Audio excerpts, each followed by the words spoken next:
bonjour, comment ça va? J'espère que la journée passe bien. Je m'appelle Keith Shoemaker, je suis un missionnaire au Burkina Faso et vraiment je suis très content de donner un message de la parole de Dieu.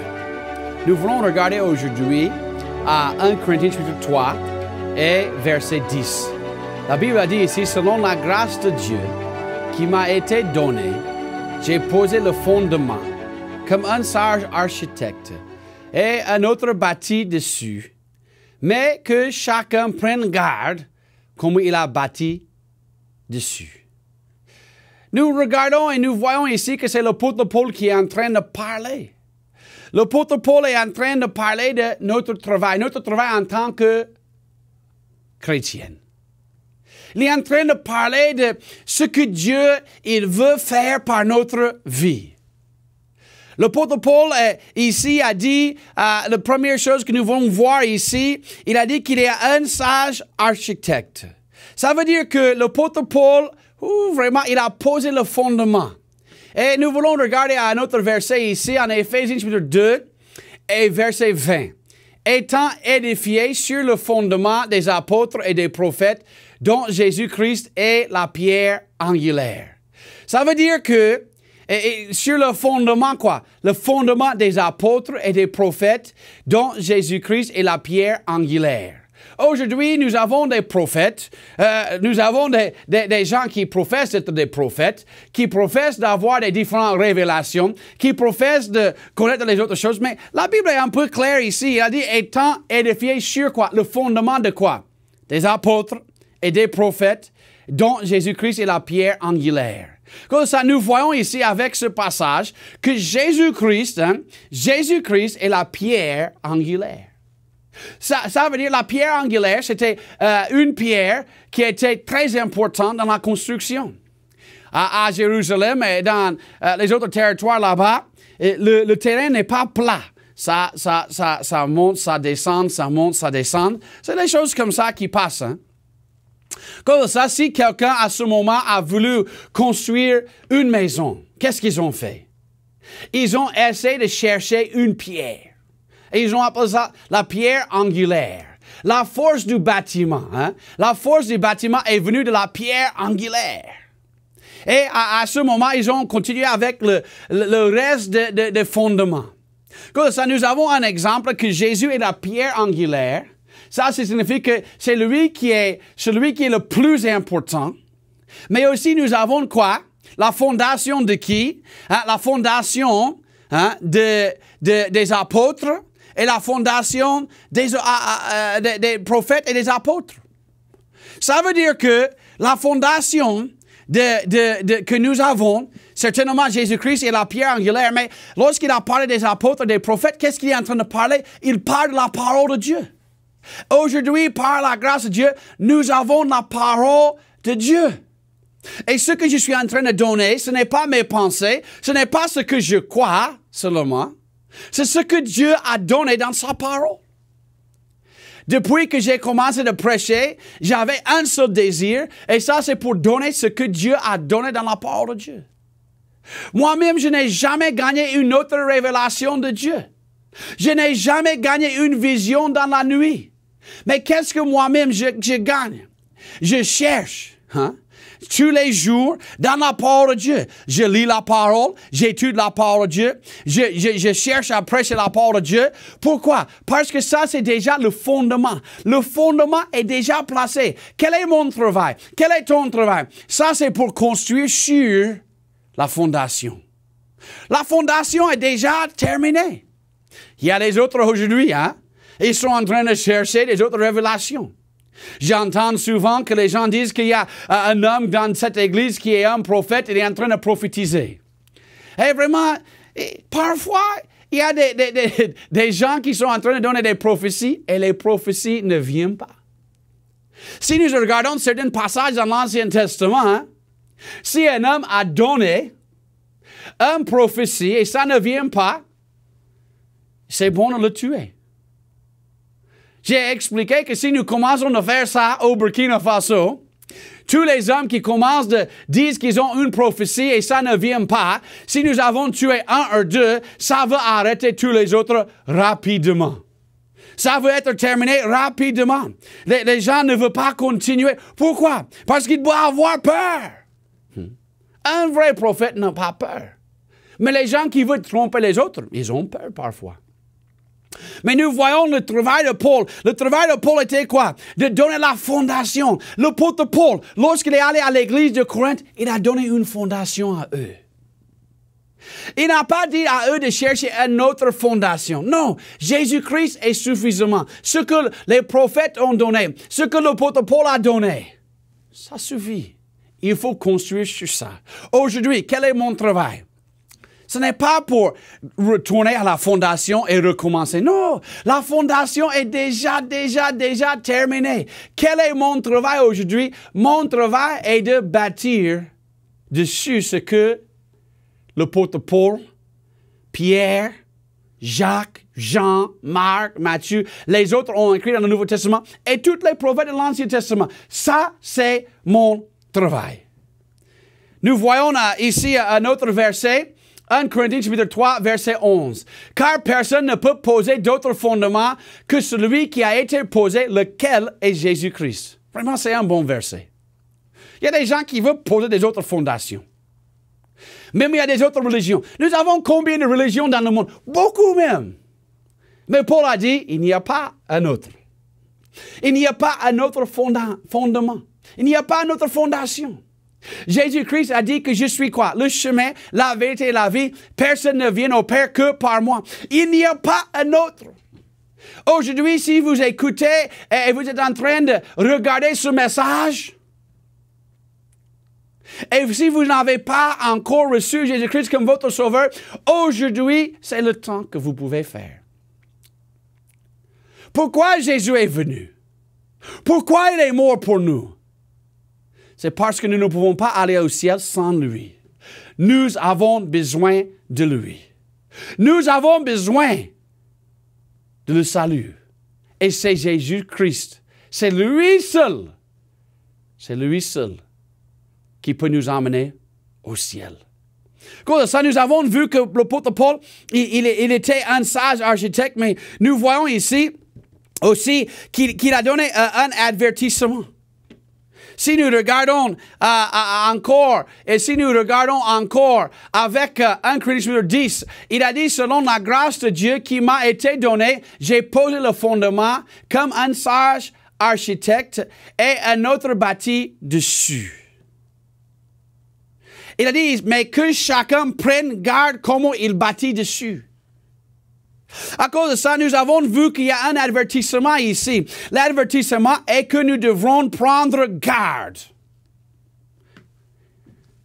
C'est pas un temps d'amuser.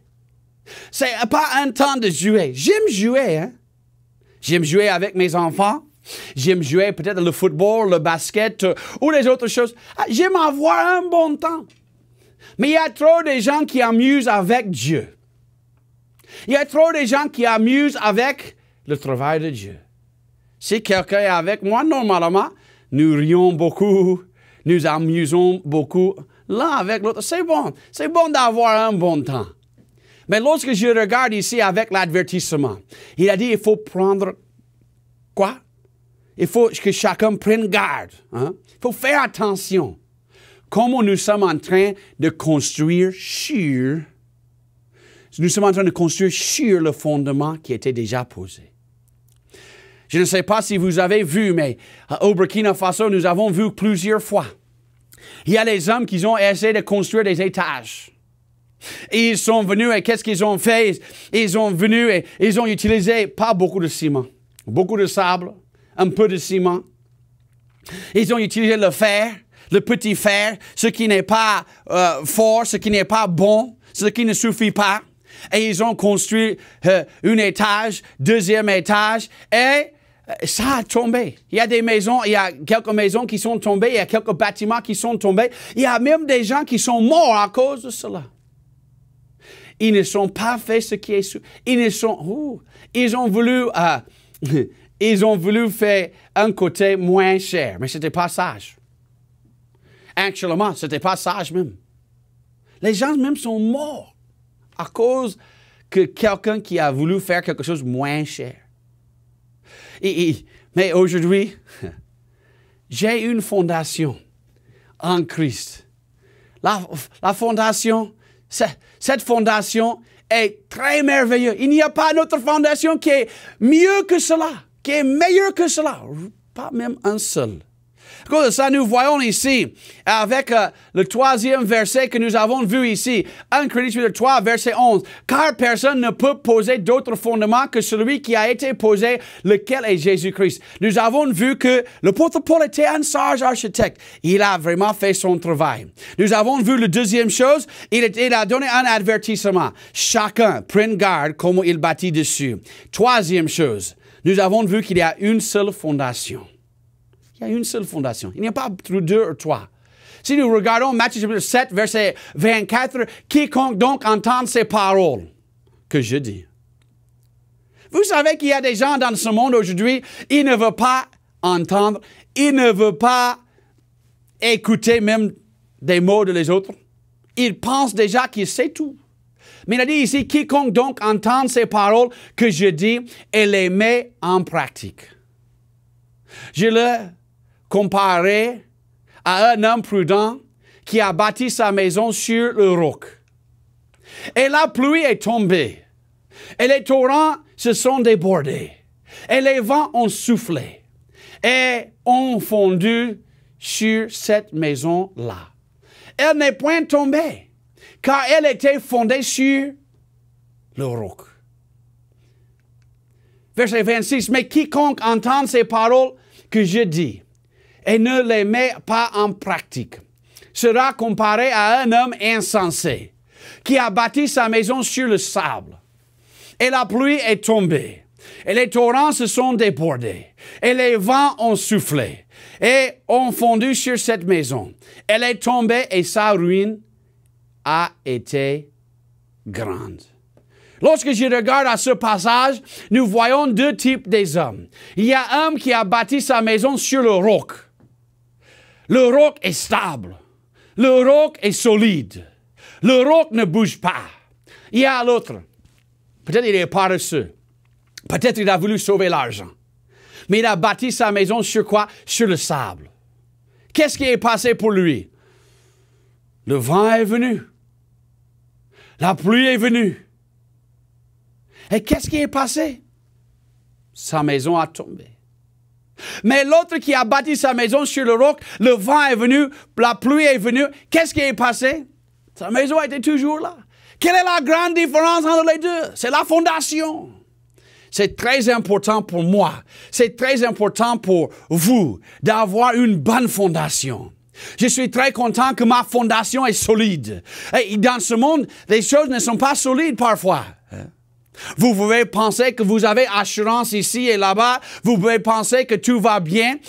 Je connais des gens. Ils ont pensé que toute leur vie est bien et ils ont tombé malades et ils ont perdu tout. Je pense d'un homme. Un homme qui était très riche. Un homme qui avait tout ce qu'il veut dans ce monde. Il avait l'argent.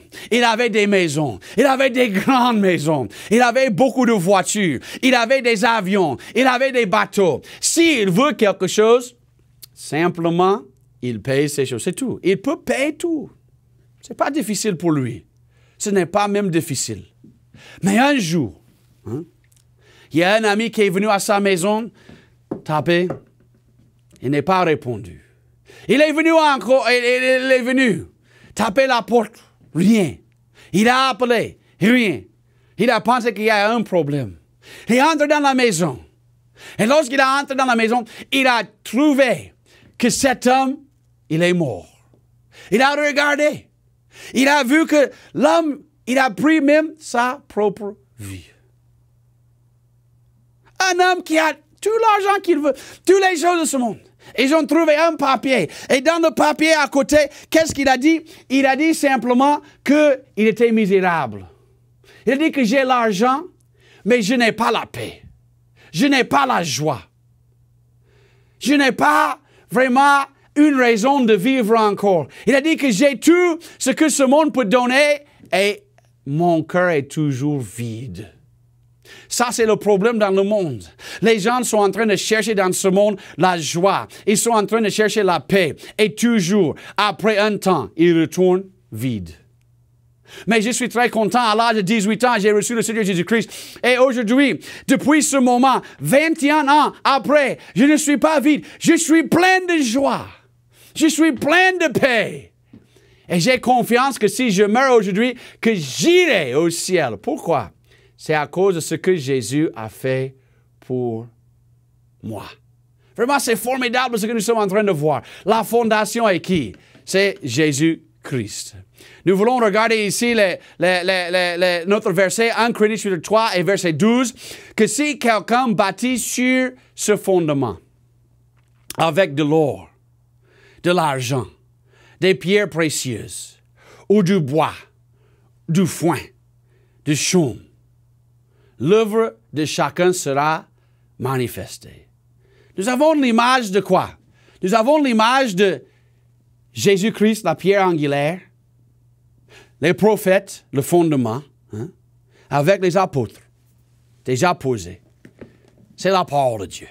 Ce que nous avons, c'est déjà, la fondation est déjà là. Mais qu'est-ce que nous sommes en train de faire? Nous sommes en train de travailler sur ce qui est déjà donné. Moi-même, je n'ai pas quelque chose de nouveau. J'ai quelque chose qui est déjà qui a été donné à moi. C'est tout. Je ne cherche pas une vision dans la nuit, un rêve dans la nuit. Il y a des pasteurs qui disent qu'ils ont rêvé hier soir. Les gens pensent qu'ils ont rêvé et ils ont pensé que Dieu a parlé par des rêves. Non. Dieu parle par sa parole. Sa parole est déjà finie. Et nous avons ça. Et nous pouvons lire cela. Nous pouvons avoir confiance dans ça. Mais si nous regardons ici encore à ce verset ici, que si quelqu'un bâtit sur ce fondement, quel fondement?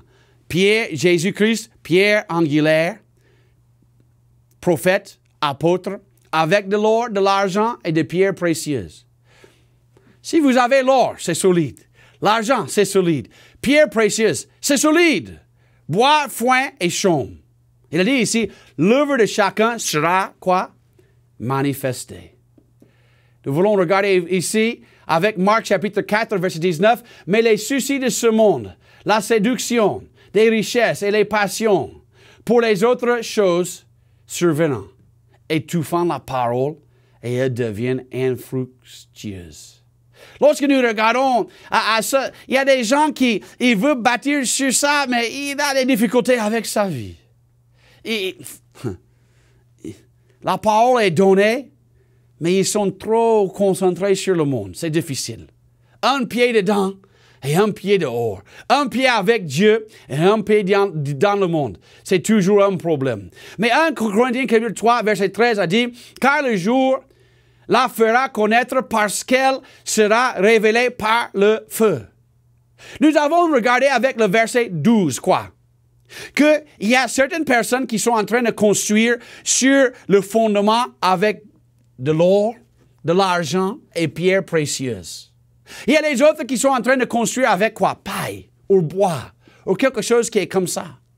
Et il a dit ici que chacun sera quoi? Révélé. Il a dit verset 13, il sera révélé par quoi? Par le feu. Wow! Si tu as placé l'or par le feu, il n'y a pas de problème. L'argent, pierres précieuses, pas de problème. Mais si tu as placé bois sur... C'est un problème. Hein? Si c'est paille, wow, ça brûle rapidement. Il a dit ici, et le feu éprouvera ce que l'œuvre de chacun. Je veux que tu regardes ça bien. Et ça éprouvera ce qu'est l'œuvre de chacun. Comme ça, Dieu vraiment, il veut que nous avons des œuvres. Ce n'est pas des œuvres pour aller au ciel. Il y a l'œuvre seulement pour aller au ciel. Un seul œuvre qui peut nous emmener au ciel, et ça, c'est l'œuvre de Christ sur la croix du Calvaire. Mais, après que nous sommes sauvés de nos péchés, après que nous avons déjà reçu Jésus-Christ, il veut que nous avons des œuvres. Pas pour le salut. Hein? Je ne travaille pas pour le salut, mais je travaille de le salut. Je travaille de ce que Dieu a déjà fait à ma vie. Et vraiment, je suis très content de ça. Et moi, lorsque nous voyons ici que le feu éprouvera ce qu'est l'œuvre de chacun. Et si nous regardons le verset 14, si l'œuvre que quelqu'un a bâtie subsiste, il en recevoir la récompense. Ça veut dire que si tu as fait un bon travail, tu gagnes quelque chose à la fin. Nous voyons dans ce monde, nous voyons quoi? Semer, récolter. Semer, récolter. Semer, récolter. Est-ce que tu vois récolter? Semer? Oh, non, non. Si je veux une récompense à la fin, avec mon champ, il faut que je sème et après ça, je peux récolter. Mais il faut semer d'abord. Il faut travailler. Ici, ça c'est en train de parler. C'est très clair si nous voulons regarder ici. Il a dit qu'il en recevoir la récompense. Verset 15. Si l'œuvre de quelqu'un brûle, il en fera la perte. La perte de quoi? La perte de, verset 14, de la récompense. Mais pour lui, il sera sauvé, mais comme au travers du feu. Lorsque nous regardons ce passage, il y a des gens parfois qui disent qu'il y a des gens qui peuvent perdre leur salut après s'ils font un péché. Mais ici, ce passage est clair. Si un croyant,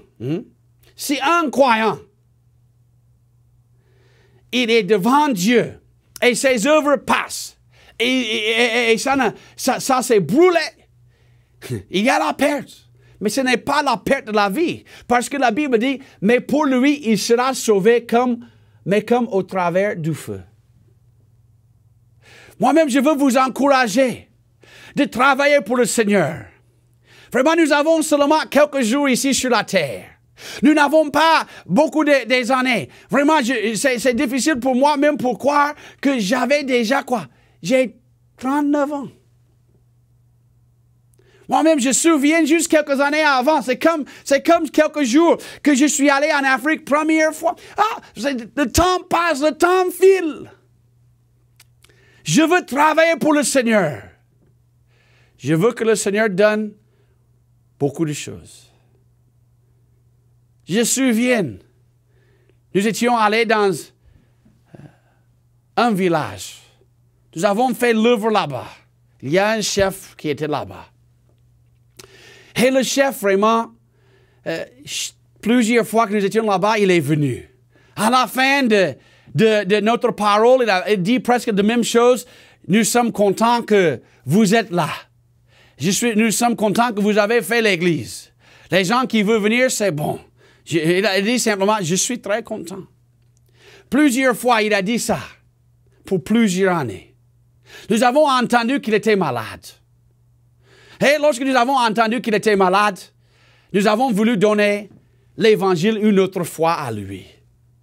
Nous sommes allés à voir le chef et nous avons demandé à le chef et expliqué à lui le salut encore une autre fois.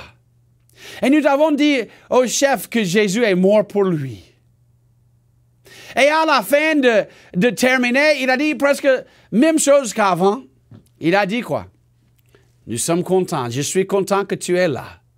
Vraiment, je suis content que les gens peuvent aller à l'église et tout ça. Il y a un pasteur qui était avec nous, le pasteur Justin. Il a regardé au chef et dit, chef, vous savez que vous n'avez pas beaucoup de jours ici. Il a dit que vous disiez que c'est bon pour les autres et pour vous-même. Et le chef a baissé sa tête. Il a pensé pour un temps. Il a levé. Et le chef a dit, si c'est bon pour les autres, c'est bon pour moi. Nous avons causé juste quelques minutes après. Et le chef a baissé sa tête et il a reçu le Seigneur. Et moi et le pasteur Justin et tous les autres qui étaient avec nous, nous étions remplis de joie. Vraiment, je me souviens que le pasteur Justin et moi, nous sommes rentrés dans la voiture. Et le pasteur Justin a dit, « Oh, pasteur, mon cœur est rempli de joie comme ça veut. » C'est trop rempli même. Vraiment, j'ai déjà beaucoup de récompenses sur la terre. Mais je sais aussi que nous avons des récompenses dans le ciel. Le chef a dit quelque chose à nous ce jour. Il a dit, lorsque j'étais un chef, jeune, il a dit, j'ai entendu qu'il y a des hommes qui peuvent venir dans des villages. Et ils peuvent venir avec un livre. Et ils peuvent donner un message. Et ce message, ça peut changer. Ça peut changer la vie des autres. Il a dit que lorsque j'étais jeune, j'ai demandé à Dieu, j'ai regardé dans le ciel et j'ai dit, Dieu, il faut envoyer un homme pour venir et donner le message.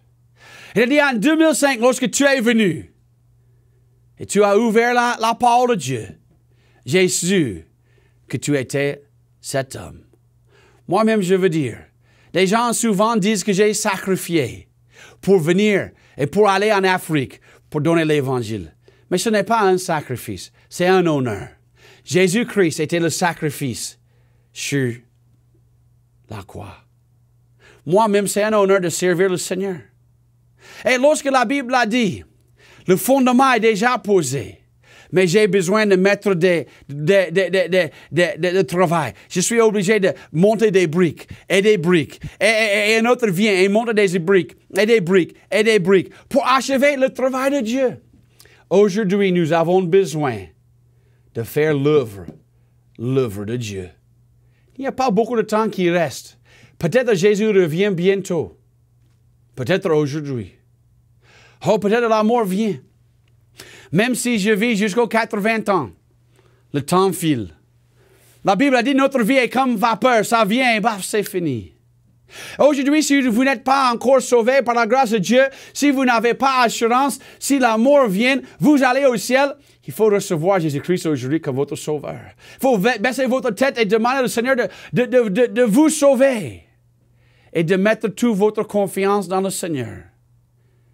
Mais, si vous êtes déjà sauvé par la grâce de Dieu, vous savez si la mort vient, vous serez au ciel. À ce moment, vous pouvez aussi prier. Et vous pouvez demander au Seigneur de vous aider, de continuer d'être fidèle. Un ouvrier fidèle. Un qui est continu.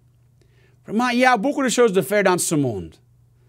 Il y a beaucoup de choses, mais je ne connais pas quelque chose qui est mieux de servir le Seigneur Jésus-Christ. Le Seigneur, il veut utiliser votre vie aujourd'hui et pour toujours. Le Seigneur est bon. Je sais que le Seigneur est bon. Depuis les années que je suis sur la terre, le Seigneur est bon. Il a utilisé ma vie de faire beaucoup de choses. Et il peut aussi utiliser votre vie. Que le Seigneur vous bénisse aujourd'hui et pour toujours.